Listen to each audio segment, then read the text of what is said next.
Who's Making a House Call? Our Chief Health Editor, Dr. Nandi, joins us. How are you? Good. Happy Friday to you. Well, thank you. All right, we're talking about a strange study here, okay? It shows that people who drink diet drinks are more likely to eat junk food. You know, it's me as a teenager, right? When I had a diet Mountain Dew, I felt like, you know, now I could eat a piece of pie or I could eat something crappy because I could make up for it. And this is the mentality. You know, we have studies that show that when you eat have a diet beverage, you actually have more calories. And that's the key. You think that you could actually, you know, you got to pass. I had a friend who used to order like 2 double cheeseburgers and fries and then Diet Coke. And I had looked at him once and I said, so why even bother? Exactly. I mean, doesn't this just totally cancel out any dietary benefits? It does. So what I say is that, you know what, do everything in moderation. You know, have maybe a sugar-sweetened beverage and just eat moderately and exercise. That's the thing, because you think you give yourself a pass.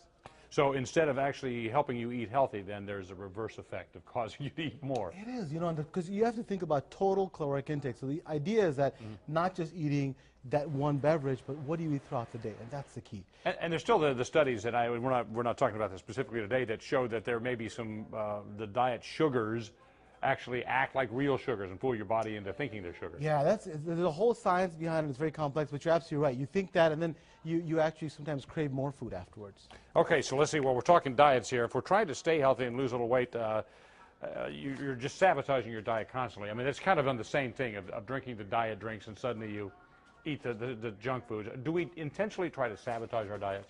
It seems like we do, but I mean, not intentionally, but you know, what happens is, as a consequence, that's what happens.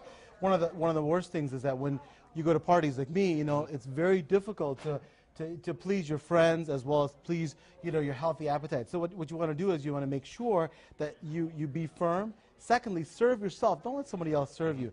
Thirdly, make the activity not food. I think those are important keys. And we're taking a like right there. Take a little bite, so go ahead and treat yourself a little bit. Right. Now, what's this mean? Create a diversion.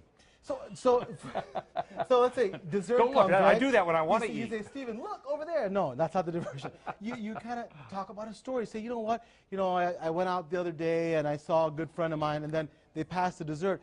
I think people are really worried about, you know, not pleasing their friends. I think the important thing is you got to please yourself and be firm. At the end of the day, it's your health, it's your life. Take control of it.